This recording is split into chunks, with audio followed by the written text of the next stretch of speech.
Good afternoon and welcome to the Joy Show. I'm so delighted that you're here. This show is all about living your authenticity, finding your voice and just doing that, remembering that, there's just one you. So living it makes a big difference. I want to begin today by acknowledging that the land that I'm on today, that we're meeting on today, is the traditional territory of many nations, including the Mississaugas of the Credit, the Anishinaabe, the Chippewa, the Haudenosaunee, and the Wendat peoples, and is now home to many diverse First Nation, Inuit, and Métis peoples. We also acknowledge that Toronto is covered by Treaty 13 with the Mississaugas of the Credit, and the fact is we're all one. We are in this together. Well, I'm really excited today. My special guest is actor Enrico Colantoni, and he was born in Toronto to Italian immigrant parents. He disappointed them when, at 20 years old, he decided to move to New York City and become an actor. His parents eventually came to accept and value the choice he made because they saw how happy he was, and isn't that the best thing?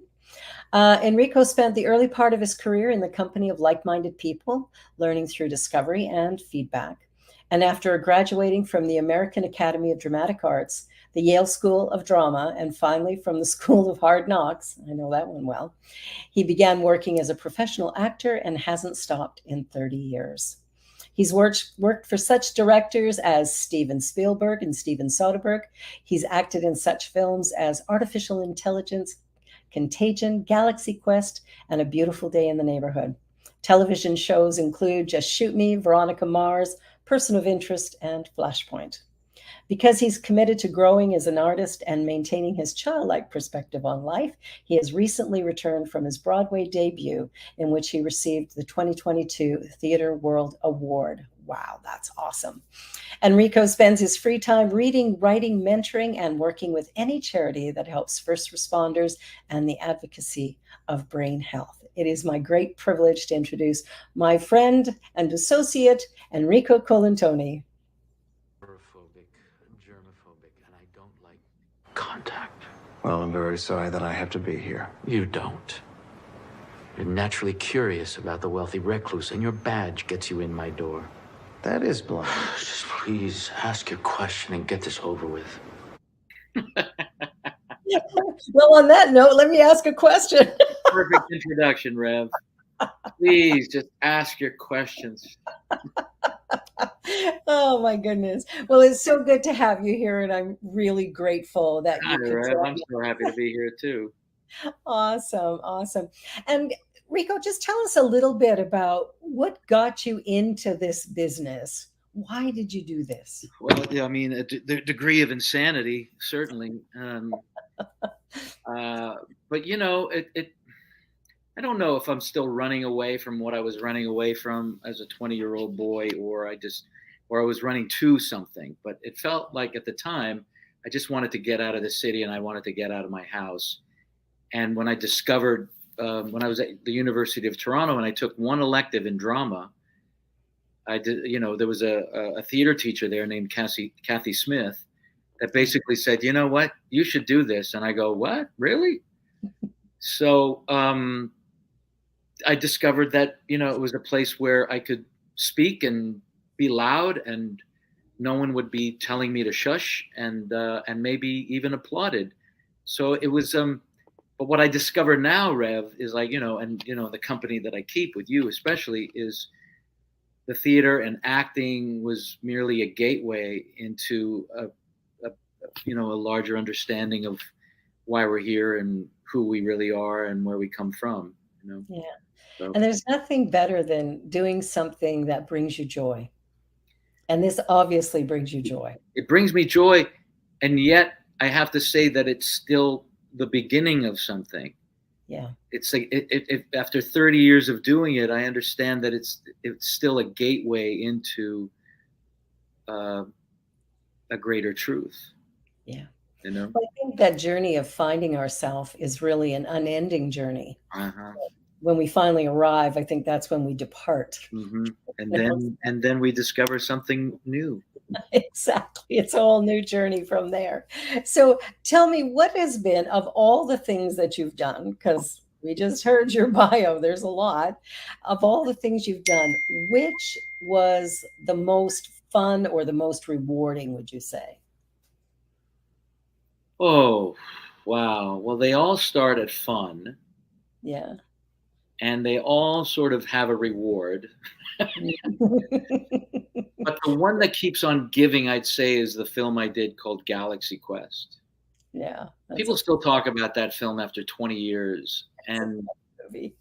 not only is it light and funny and heartwarming, but there's the idea of, you know, I don't know, like, you know, science fiction is a wonderful genre because it gives us permission to imagine possibilities and the what ifs of life, and what if there were aliens coming down and watching us, and um, you know, and the science fiction gives us that permission to make believe, to use the imagination and not get stuck in, you know, the drama that reflects life or the comedy that comments on life. Science fiction is, it can be anything and everywhere, and Yeah. so, That's what I've always been fascinated by science fiction. I love it.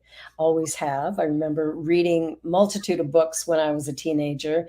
If I wasn't reading World War II history, I got caught up in that for a while. But it was always the, you know, the Ray Bradbury and stuff, the stuff that caused me to really expand what I thought mhm, about the world and life. And I think that really helps us to be more of who we really are when we let the walls down and we just kind of show up, however, in a fun, interesting, goofy, explorative kind of way. It's really exciting. right.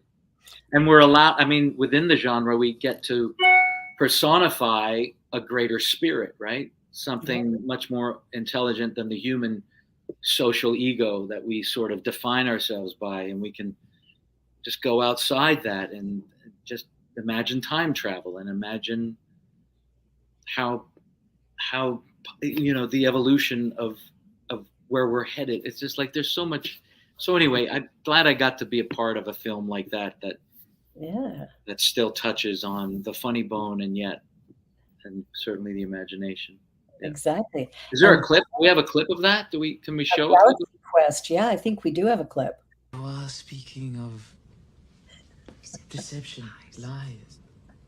We have only recently become aware of this concept in our dealings with Ceres. Often Ceres will say one thing and do another, promise us mercy but deliver destruction. It is a concept we are beginning to learn at some great cost. But if you are saying that any of you could have traits in common with Ceres...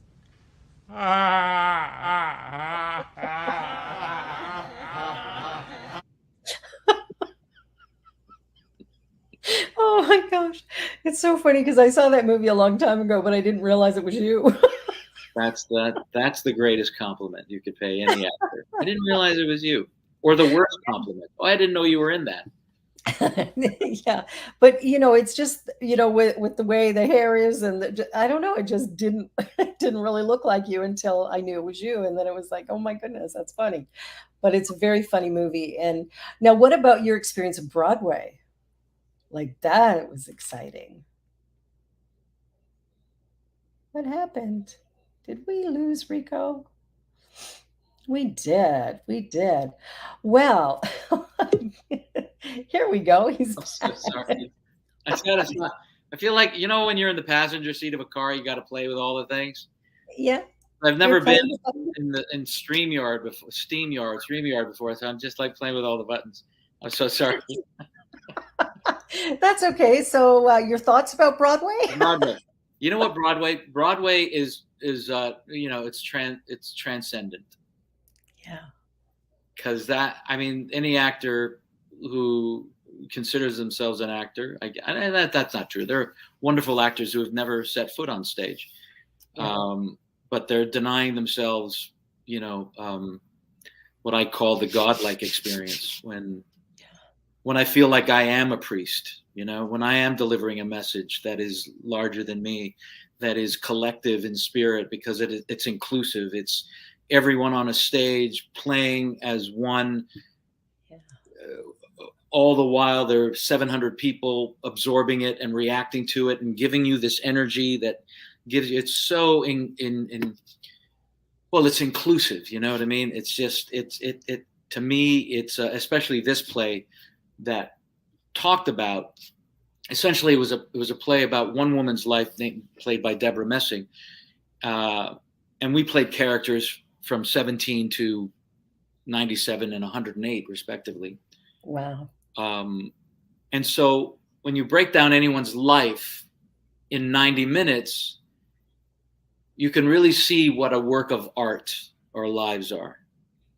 The ups and the downs and the ins and the outs and the highs and the lows. And when you get to witness it in 90 minutes, you can say that everyone's life is so beautiful. I agree. I think there's something really, that's a great shot. Yeah. It's so wonderful to look at life from that perspective where you have those little clips, those special moments. And really, every life is remarkable. Right. Yeah, It's, it is. it And really I is. think the gift of just getting to call myself an actor implies that I get to put on a mask. And I've always felt that that's what we're living with. We're all by choice playing these roles, and inevitably we all have our curtain call and we go on backstage and Yeah.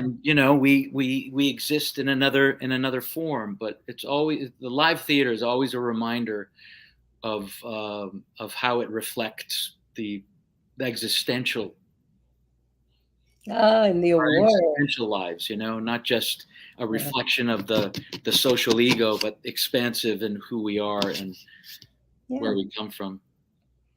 And there's your World Actor Award Right. for your debut performance on Broadway. That's right. Yeah, That's pretty outstanding. it's pretty That's special. Yeah. It is, because I think there's something about, I know, for myself, I'm grateful to be getting back into being a minister in front of a group of people back on Monday, because there's something about that energy that you get from the audience. There's a definite collaboration that goes on that is not just about whoever's on stage. It actually is something, there's a dynamic exchange of energy that's coming from the people who are sitting in front of you. And so that adds to, I'm sure it adds to your experience as a performer as well. Just, it's a powerful moment to be able to experience that. And then, of course, the ovation at the end is like, thank you, that those words of gratitude that come in the form of an applause. You don't get that when you're doing a film. Yeah. Yeah. And we're all going to be reminded Monday night when we're live and personal with you, Rev, at how powerful the word is in person, right? Because that vibration and that frequency is just like right there, and it's all happening right now. Yeah, it really does. It really does change the message a little bit. I found that I love being online. It's great. I don't have to travel. I just sit in my office, and it's so easy. But there is a piece missing, and that's the interaction that happens when you are in front of a group of people. And a couple times I've had the opportunity over the last year to be able to speak to a group of people, and the difference is monumental. Even, the little comedy bits that come up, or the little moments that are so, I don't know, like Pierre calls them gifts from the comedy gods. It's that moment of inspiration when something just shoots out of your mouth and you think, where did that come from? And how rich that is. That doesn't really happen when you're sitting on a screen giving a talk. No, It changes the dynamic. no. So it's very exciting to be. And as an audience, we can still hide behind Yes. the screen, you know? Yeah, yeah, you can hate it or love it or whatever, Yeah. and nobody needs to know. But I think there's something really incredible about getting that kind of feedback. And I know some of the performances you've done, like where I first learned of you was the show Flashpoint, which I absolutely loved. It was such a powerful drama. And I think in rewatching it, because I rewatched it recently because I liked it so much and found it on Crave, I think, or yeah, maybe Crave. Giving away advertising here. Get them to send me a check. But it was so delightful to watch it again Yeah. and to just see the the way the story was written and done really was an excellent program with some pretty powerful moments in it. Thank you. Yeah. To say the least. And your performance, you and Hugh Dillon have just had a really great connection that was so obvious throughout the show. And yeah, it was so, yeah, I liked that show a lot. Well, thanks. Thank you. And it's paid. Oh, there Probably it is. still is hungry. Why don't we go feed him together? Come on. We'll go feed him together, okay? Come on. Yeah. Come on, that's it. That's it. Okay, thank you. Team, be ready. You take care of him for me. You bet. That was a really moving episode of Flashpoint. Yeah. Yeah. I mean, it paid, and I love that it was, it paid homage to the city of Toronto. Yes, it did. It's such a great city. And the Canadian spirit, a Canadian sensibility of, Yeah, we talk, we communicate. we do. A lot of my American friends who love the show appreciated that, to see police officers. I think that's what made actual police officers, why it resonated for them, is that we didn't paint them as cowboys. No. We gave them heart and integrity, and if something goes wrong, we felt the consequences of that. And even when things went right, which didn't feel right. Yeah, you're right. It's just like, oh, that was weird. That was, yeah. Well, even when I watched the first episode again, it was, watching Hugh Dillon take that shot.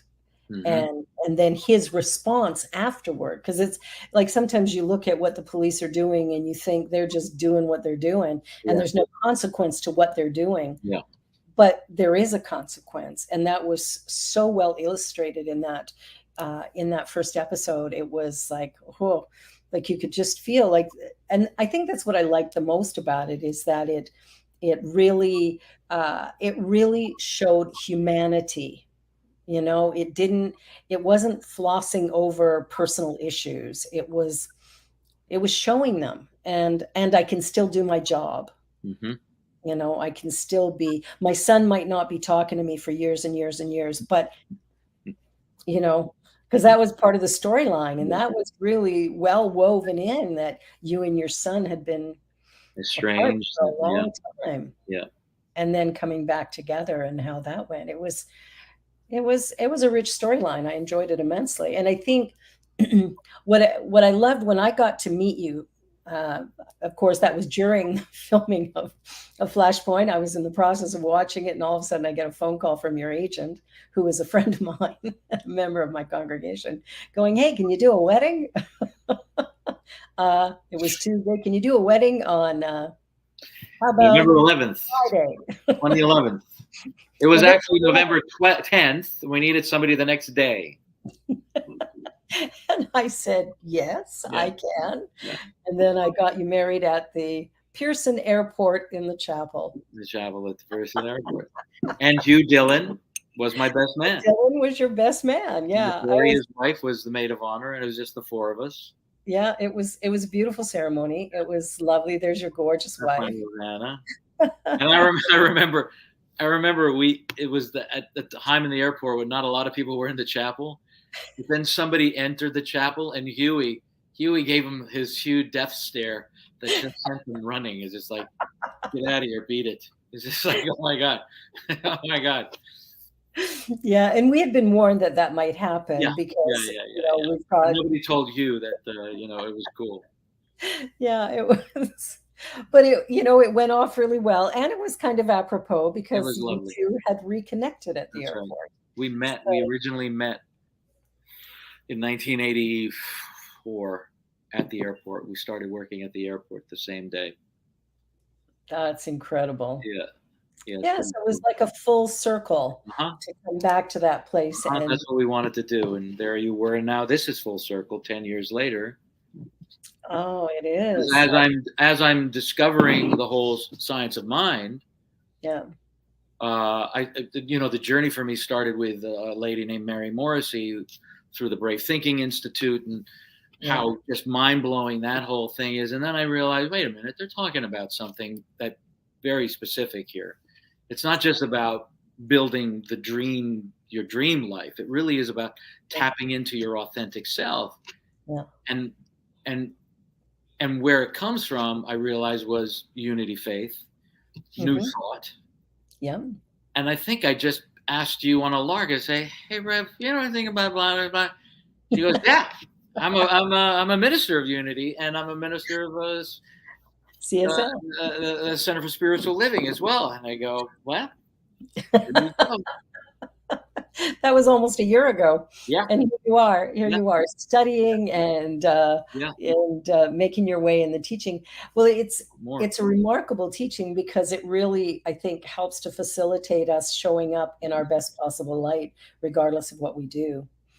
Kind of surrendering the ego and allowing that authentic divine self to emerge into our experience in a greater way. So that's pretty exciting. You know what? And it lends itself to any art form. Life suddenly becomes the painting and the artist. You become aware you're not just the painting. You're not just. You're all of it. Life isn't just happening to you. It's really happening with you, and Yeah. you're the artist and the painting. And you're tired of this painting, you can create another painting, but you're still in it and of it and with it, and anything is possible and everything is possible. And it's like, why not? Well, that's the thing. Everything is possible. And when we realize that there's this infinite, unlimited power in the universe that is being us, and we can simply share it, we can allow ourselves to think a new thought and create a whole new reality. Yeah. And it's that fast. Change Yeah. your thinking and watch how your experience is immediately shifted. Well, what you've taught me, Rev, is that the miracle, whatever the miracle is, happens in a second, but the work because to change your mindset is not an easy task. You know what I mean? It's not. You're dealing with paradigms into the subconscious, and it's just like to really get in there and like restructure how you think and how you see the world. That's a lifetime. But the miracle, when it happens, is going boom. It feels like it happens just like that, but Right. up to get there. All the work. There is work. Yeah, I love this quote. I believe that no one can teach you how to act, but schools do give you an environment to make mistakes, to learn techniques, and to learn professionalism. Yeah, and that's kind of life, right? Yeah, I wasn't sure what I was where that quote was from, but people always ask me if they should go to school. Yeah. And I go, yeah, absolutely go to school, because that's what schools give you, the chance to make mistakes and expand. And then you come out of school and you throw away what works for you, and you keep you throw away the things that don't work for you, and you keep the things that do. The rest. Yeah. I remember because Genevieve, my daughter, who's 17, she's in grade 12 now, and she's looking at what she's going to do outside of her 12 years of school. Right. Yeah, and she's really excited about doing some things, but she's kind of like, I don't know, what's next. And I was talking to the pianist that she's been working with at Verity for the last number of years, and we got talking about Juilliard, and I said to her, I said, why not? And she's like, well, I said, but just think of how you would be challenged. You'd be with the best, and they're going to challenge you because they're going to be better than you. And some of them are not going to be maybe as good as you, or whatever the case may be, but it's going to challenge you to really dig deep and find yourself, right? And she loves to make mistakes. She does it at home constantly. She hates it when there's people in the house who can hear her when she's singing, because she wants to just explore all manner of stuff, but she doesn't want anybody to hear it. And so it's interesting to watch that. But when Richard said that, I thought, wow, that's an interesting thought. But she goes, I don't know, New York, could I go to New York? So I might have to get her to have a conversation with you. Sure. Go to New York. Why not? Why not? Why not? I mean, the conversation goes. We can go left right now with what's really keeping young people from leaving the nest earlier, and how daunting life is, how expensive it is, and I go, it's always been expensive. It's always been daunting. Absolutely. What do you love? Where's the end point? And come from there. Absolutely. Absolutely. Well, we're going to take a brief commercial break. So stick around, everybody. There's a whole lot more conversation going to happen here. Enrico, such a delight to have you here. Okay, hang on, people. You're watching The Joy Show, and we will be right back.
Sure thing, change.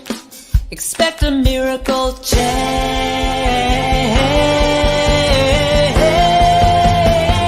Watch me change when you change the way you look at things. The things you look at change. When you change the way you look at things. The things you look at change. When you change the way you look at things. The things you look at change. When you change the way you look at things. The things you look at change. On behalf of everyone at New Thought Media Network, thank you for being a member of our virtual family. Your financial contributions help share the New Thought message with people from around the world. Please visit and contribute at www.ntmedia.org/donate. New Thought Media Network, come be you. And please like, share, and subscribe. Until next time, peace and blessings.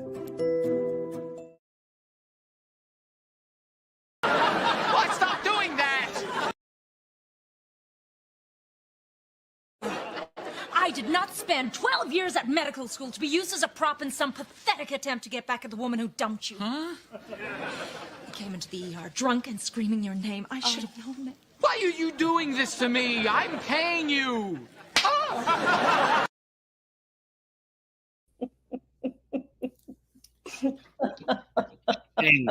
Shameless. That's pretty funny. That's pretty funny. I think that's what I'm really enjoying about learning about your whole career is the comedy, the drama, the real silliness, and then the very serious side of you. Even there's one clip where it's kind of dark, a little scary. It's interesting to see how you can be all of those things. What is that transition like to go from your daily life to all of a sudden playing a character that is so different from your natural state? Um, well, it's not unlike, the intentions we set in our day, Hmm. right? The goal, you always have the goal in mind. So characters are very much about what is it that's driving them?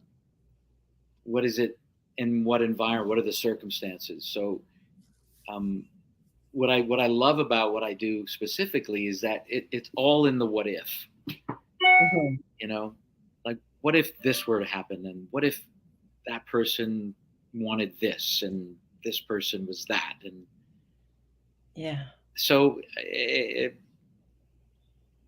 I don't know. I feel lucky that I went to two different schools of thought.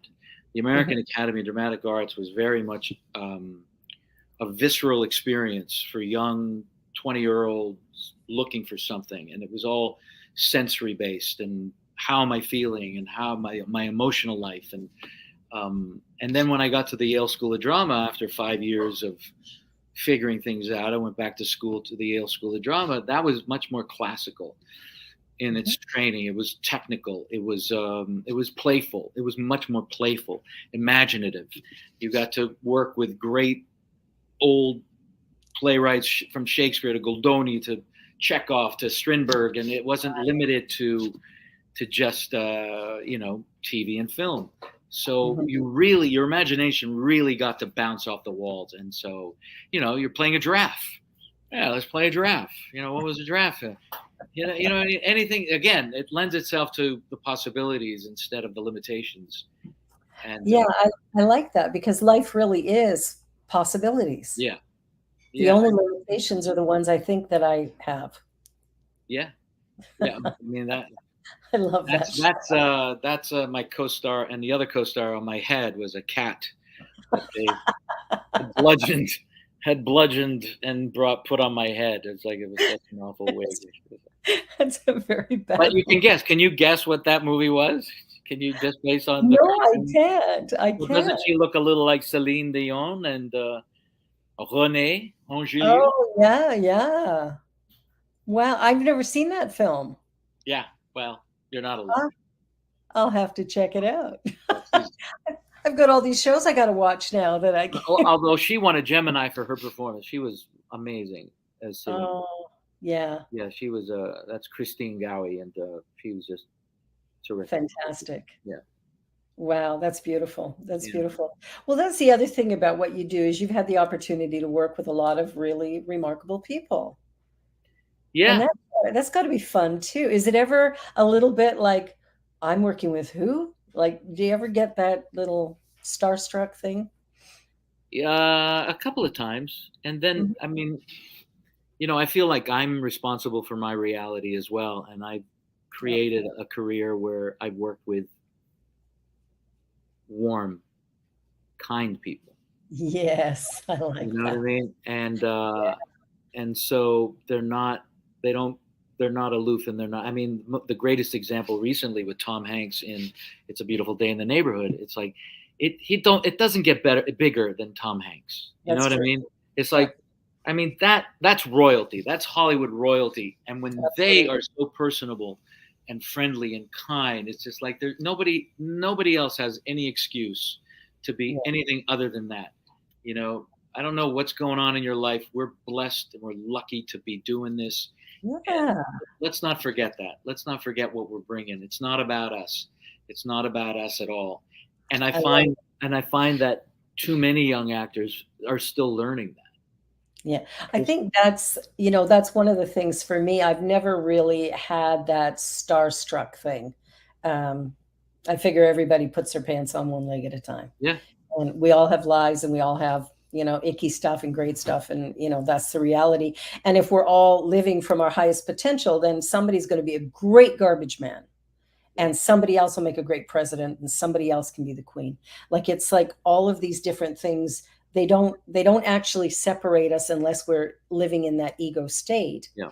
But it's interesting you say that, because I have had the good fortune. I've done a lot of weddings and memorials. And the weddings that I've done, I've never, ever had a bridezilla.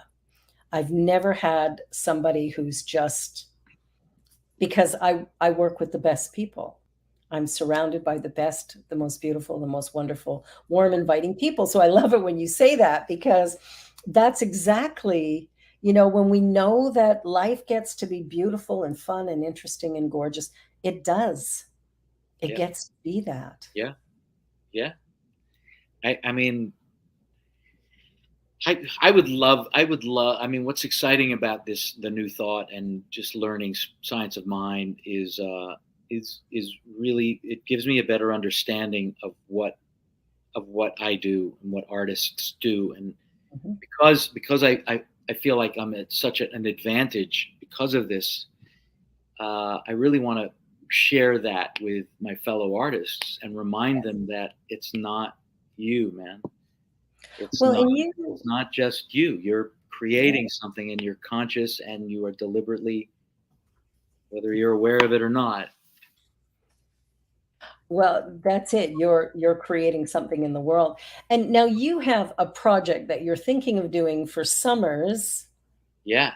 Where you live. Now that's really exciting. Yeah. Can you share a little bit about that? Yeah. I mean, I'm used to living. I'm a West End boy from Toronto who moved to New York and then lived in LA. And now, after all that, I find myself in a little quiet spot just north of the city of Toronto. Yeah. And I've been kicking and screaming for a lot of years until now.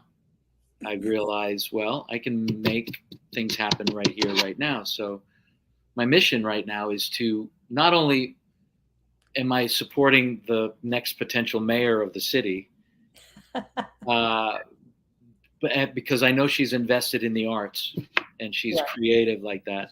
Nice. My mission is to bring theater to this city so they can experience that. Well,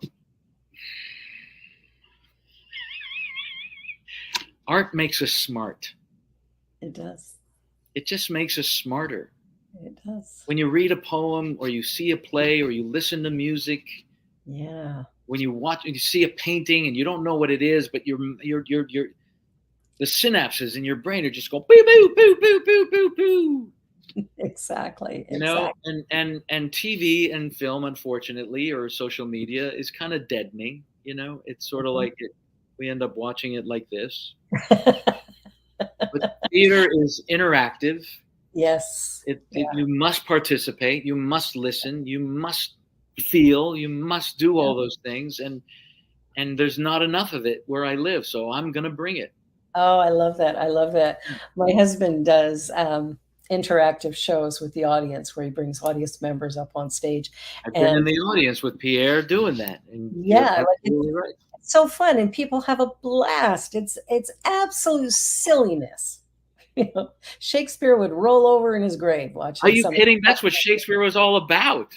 It's like interactive, just talking to the masses, just crowding them in there, engaging with them, bringing them up on stage. Oh my God, this is what theater is.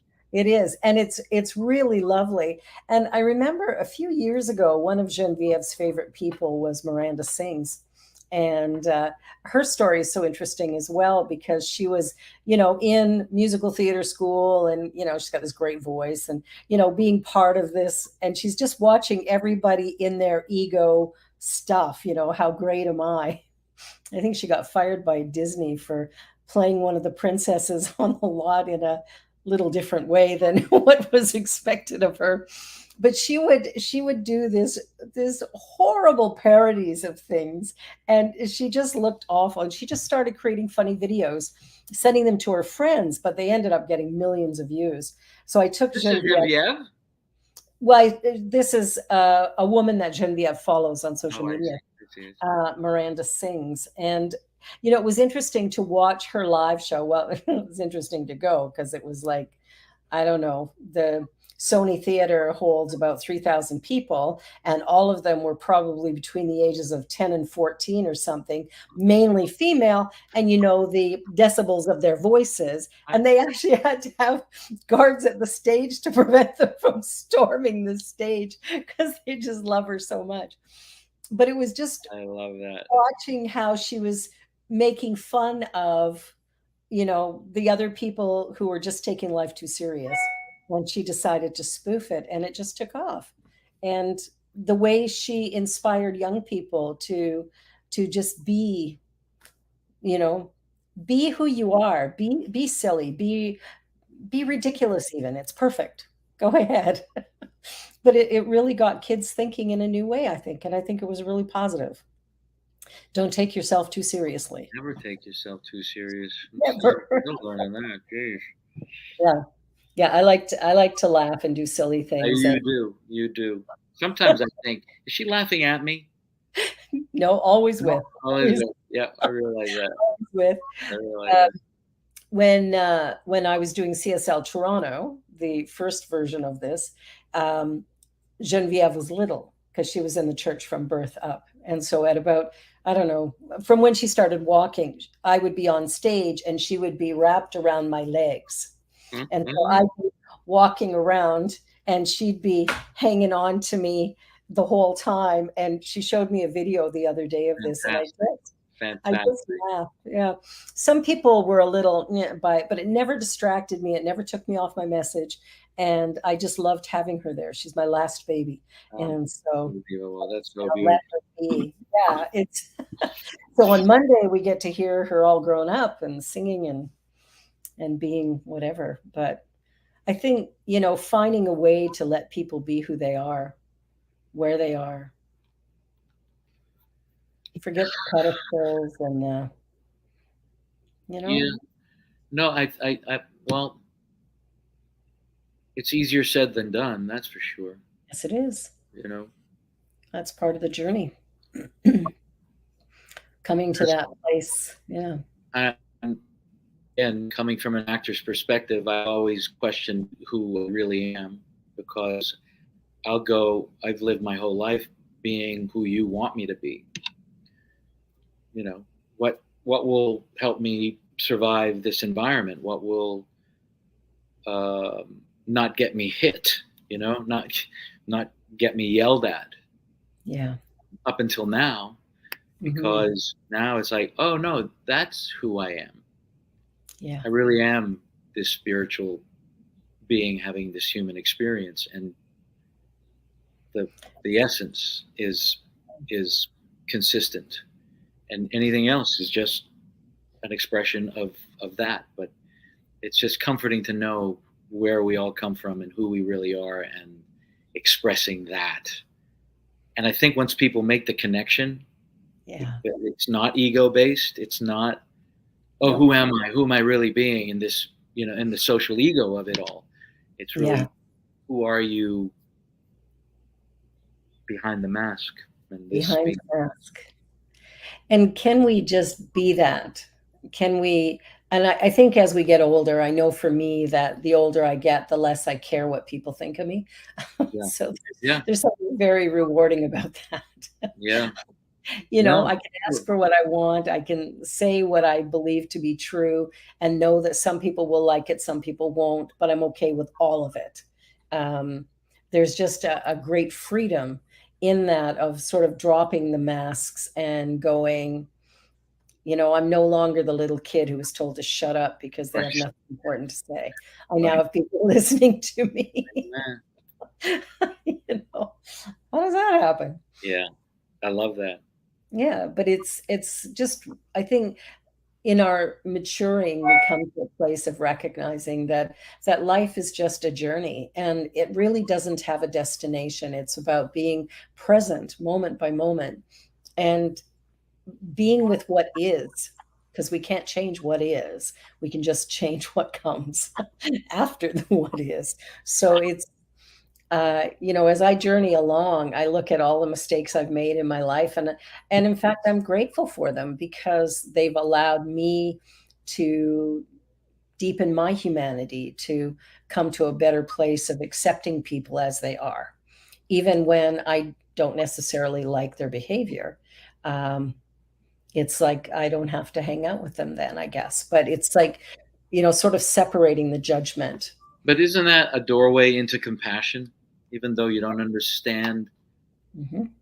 why they're behaving in a certain way. I mean, when Ernest Holmes talked, or I think it was Wallace, I don't know, one of them, Wallace Wattles or something, talking about just being off track, that the world as we know it is still perfect and it's still a work in progress. Yeah, And those people who are not misaligned with it are just off the tracks. And exactly. that, that allows compassion to come in and go, you know what?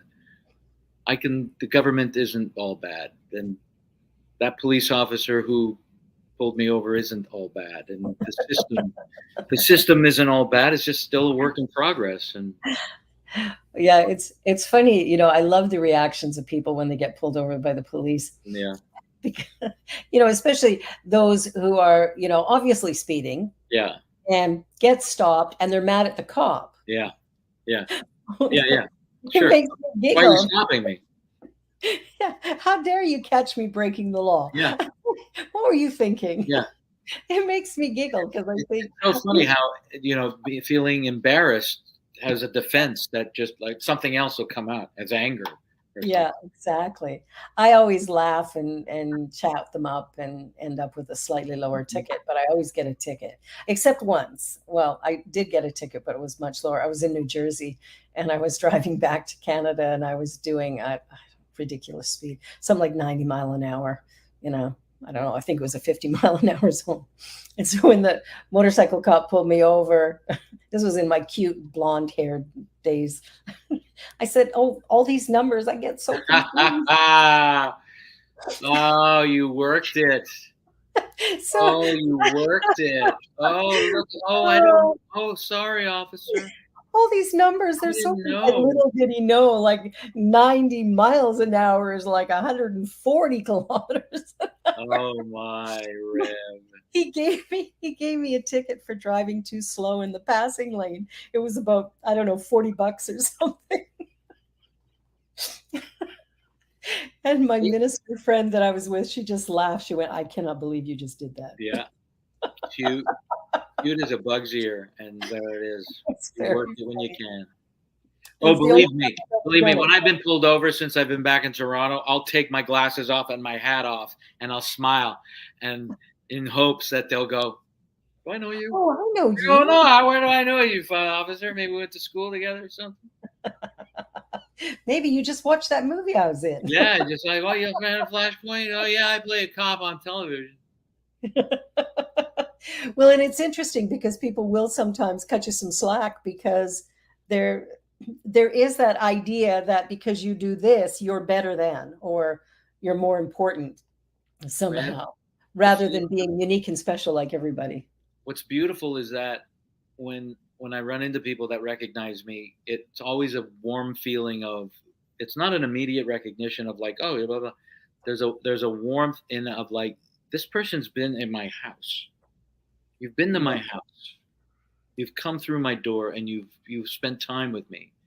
And that's probably the greatest reward, is when, even when it's a police officer giving me a ticket.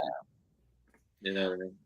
Yeah, exactly, exactly. Well, I remember when I did your wedding and it was after everything was done, I just commented on how much I enjoyed the show. And both you and Hugh were like, Oh, you know Yeah, you watch the show. you know who we are? It's still very new for us. Yeah, it was interesting, but I didn't want it to take away from the wedding, but I did want to comment because it really was a tremendous work of art. And being married to an actor sort of helps give perspective to certain things as well, of what that type of career can be like. Right. Uh, Regardless of your level of success, it's an opportunity where you're giving your gift and people are judging it. Yeah, nobody wants to. What's the word? Somebody said it today. It's like we're not supposed to be playing after we're 7 or 8 years old. I Somehow, disagree. huh? I disagree. I think we should Me play too. forever. Me Yeah. too. Me too. But yeah, it's like my favorite questions are still living in this part of the world. Is just like, oh, are you still doing your acting? I go, yeah, that's what I do. Mm. Like it's a hobby. Yeah, right. Are you still? Did you grow out of that phase? Did you grow out of that phase? And Yeah, go be a lawyer now or yeah, something, it's just like, are you ready to do something serious now? Is this like, something real. I'm gonna die doing this? I think. Yeah. It's interesting the way we look at what other people do with their lives and how we get so invested in what they're doing. Like we have no idea who anyone is, and yet we decide that they should be something different, do something different, show up in some different way. It's really, who do we think we are Yeah, I anyway? mean, but can you imagine how devastating that is to someone's life and the canister in which they live in? Hmm. Because I mean, everything is finally making sense for so many people. Some Yeah, alternative thinking or something else is just it's disruptive. it is It's disruptive. like, don't mess with my math. This is what I understand. This is my math, and I'm sticking to That's it. right. It's like, do not interrupt my flow. It's like they really get angry. Yeah. They get angry. Well, it's interesting. I watched a movie years ago. Now it's going to escape me. It's a Bollywood film. I love Bollywood films. Um, and this one, oh, it's called The Three Idiots. And it is such a powerful film because it's the Indian and South Asian concept is everybody saves as much money as they can so their child can become an engineer or a doctor, and the effort and the force they put into that energy of the only way my life will be satisfied is if my child does this. But meanwhile the child has got a whole different vision of what they want or expect. Or it's absolutely one of my favorite movies because it shows the consequences of living in that narrow paradigm. And of course, there's a very strong caste system there still. So getting out of that lower caste is a bit of a challenge. So, when you look at that, I see some of it here as well, where people will decide what your child wants to say. Well, they can't do that for a living. They can't be a singer, so they can't be an actor. They're going to have to do something else. They better go get a degree in something. Right. And I'm not, for my child, I'm not buying into that. All of my children are kind of entrepreneurial, creative people. And I think that when we try to put somebody in a box that you have to be a lawyer, you have to be this, I think we stifle the humanity within them. And that's what creates a lot of the discord that we see in our world today. So bravo to you to just let your parents learn that this is Yeah. what you do. But that's what's so refreshing about coming to this philosophy, I guess, this mindset Yeah. is a lot of those people base this is their reality. This is it. This is all there is. And there's Yeah. you either play the game and you survive, or you Mhm. suffer. Yeah. And we don't. And I don't think at an early age I didn't accept that unconsciously. Yeah. But what what Science of Mind is teaching me is I can make it conscious now. I Yeah. can consciously say, you know what, those are the effects of my life, but it's not the truth. It's an effect. It's not the cause. Yeah. And I'm just so looking forward to the next, 30 years of my life, because I can apply that instead of just being unconscious about it. And it brings a greater joy to every experience. So much more. Well, it's like when you get that next job, it's not like, Yeah. I Yeah. get to play for this amount of time, and I get to bring my Yeah. best self Yeah. to the experience. Yeah. It'll be something. And Yeah. I can when I visualize I'm working in alignment with that, it's like affirmative prayer and living in a place of the now, and I am, it's like all that stuff is just like, okay, Yeah. I'm driving this thing. I am driving this thing. Exactly. This is my plane. And as opposed to, oh my God, please, I need another job. Oh, please, please, please, please, please, please, please. Oh, will I ever work? Will I ever work? Will I ever work? Will I ever work? That's the joy of being self-employed. It's always worse than the remarkable thing is that even though I was approaching it like that, work still came. So it's just like it's like it's like if you're aligning yourself with what you really love, even all the bullshit is not going to stop it from happening. No, absolutely not. And it's interesting when I look back over my career, because I've been a minister now for 23 years, coming up 24. And as I look over the years and look at the ups and downs and the challenges and everything that has occurred, I look at the alignment of CSL on the Lake and how it has come to being with such effortlessness. I'm quite in awe of the experience. It's happened so fast because it's been 1 year since CSL called me to say, we'd like you to do this. And then, making decisions along the way where I wouldn't compromise. It's like they didn't like the name CSL on the Lake because on the Lake isn't a very definitive location. And I went, yeah, but I like it. So they wanted it here bad enough that they went along with that. But it's like sometimes we have to stand for what we really believe in, have conviction in who we are and what we bring to life. And by doing that, then it's almost like the universe takes us more serious because we're taking what we do seriously. And not in a serious way, but in a committed way. Committed way. Yeah, that's better. In a committed way. Yeah. That's another sort of just a shift in mindset of like, oh, this is hard work. I go, no, it's not hard work. It's just you're either committed or you're not. Exactly. You're either going to do the things you need to do, knowing that you're already there. That's another beautiful thing, right? It already exists. Everything. The idea of like everything is already created. Yeah. Everything. Yeah. There's nothing we can imagine that doesn't exist. That's like, how beautiful is that? It's just like, now I just need to somehow pluck that fruit right off the tree. And it really is that easy, when we look at it and we begin to just explore the potential that life has when we get out of our own way and we just stand up and go, okay, now what am I going to do? Yeah. Now what's on the table? Now what kind of fun could I have now? Let me just play at this game called life and let it unfold however it does. Take it less serious and enjoy the ride because it really is a journey without a destination. Oof. That whole thing. Well, that's why you might as well enjoy every moment because, it's all there is. That's right. That's right. There's this moment, period. End of story. Nothing else. How great is that? I'm just going to stay in this moment right now.